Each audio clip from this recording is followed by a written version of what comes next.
Last call. In the heart of the city, where the neon lights flickered like dying stars, a small late-night diner called The Griddle served food to the insomniacs, drunks, and night owls. It was a greasy spoon with a charm that kept customers coming back, even at odd hours. Emma, a waitress with a quick smile and a knack for remembering orders, had spent countless nights serving coffee and pancakes to the lost souls who wandered in. But tonight felt different. As the clock ticked toward midnight, an unsettling tension clung to the air. Emma wiped down the counter, glancing toward the door every time it opened, her heart racing at every shadow that entered. It had been weeks since she had broken up with Jake, an intense relationship that had twisted into obsession. He hadn't taken the split well, and lately, Emma had started to feel his presence lurking just outside her life. She tried to shake off the feeling as she poured coffee for a table of 3. "You okay, Em?" one of the customers asked, a regular who could see the strain on her face. "Yeah, just tired," she replied, forcing a smile. But deep down, she felt anything but tired. Every time she turned her back, she felt the weight of someone's gaze on her. As the night wore on, the diner grew quieter, the clatter of dishes echoing in the stillness. Emma caught a glimpse of a figure outside the window, a tall man with dark hair, just standing there, half hidden by the shadows. Her heart skipped a beat. She couldn't see his face, but something in the way he stood felt familiar. Wrong. "Hey, are you all right?" her manager Sam asked, noticing her distracted demeanor. "Yeah, I just thought I saw someone," she stammered, trying to sound casual. But she knew it was Jake. He had been calling, texting, but she'd blocked him everywhere she could. The thought of him waiting outside sent a shiver down her spine. The night dragged on, and Emma felt the weight of the clock as it neared 2 a.m. She finished her last table and began cleaning up. Just then, she heard the bell above the door jingle, and her heart sank. She turned slowly, already knowing who it was. "Jake," she breathed, forcing her voice steady. He stepped inside, his expression a mix of anger and desperation. "What are you doing here?"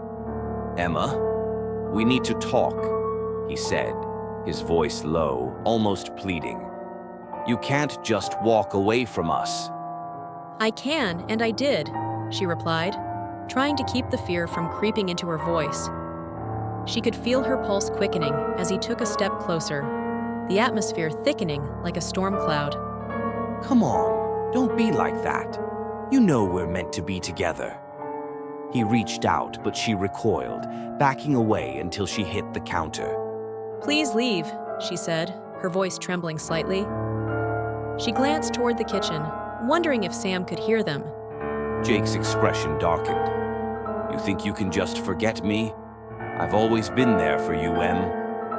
"I don't want you in my life anymore," she shouted, the words echoing in the empty diner. She grabbed a nearby coffee pot, brandishing it like a weapon.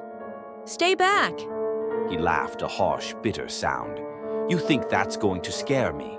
You can't run away from me. I'll always find you." With that, he lunged forward, and Emma swung the coffee pot, the glass shattering against the wall. She turned and dashed for the back door, her heart pounding, adrenaline surging through her veins. She could hear him behind her, his footsteps heavy and relentless. The kitchen was dark, the flickering fluorescent lights casting eerie shadows. She scrambled to find a way out, desperate to escape the nightmare. But as she pushed through the swinging door, she felt him grab her arm, spinning her around. "Stop running, Emma," he shouted, his breath hot against her face. "I just want to talk."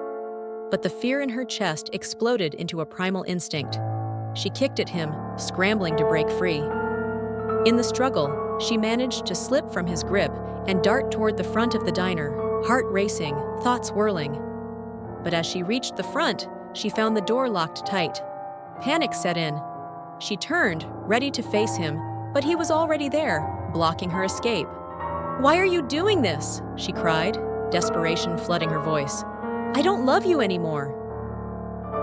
His eyes burned with something she had never seen before, possessiveness mixed with fury. You don't get to decide that. He stepped closer, looming over her, the shadows swallowing her whole. In that moment, Emma felt a wave of dread wash over her. She was trapped, and no one was coming to help.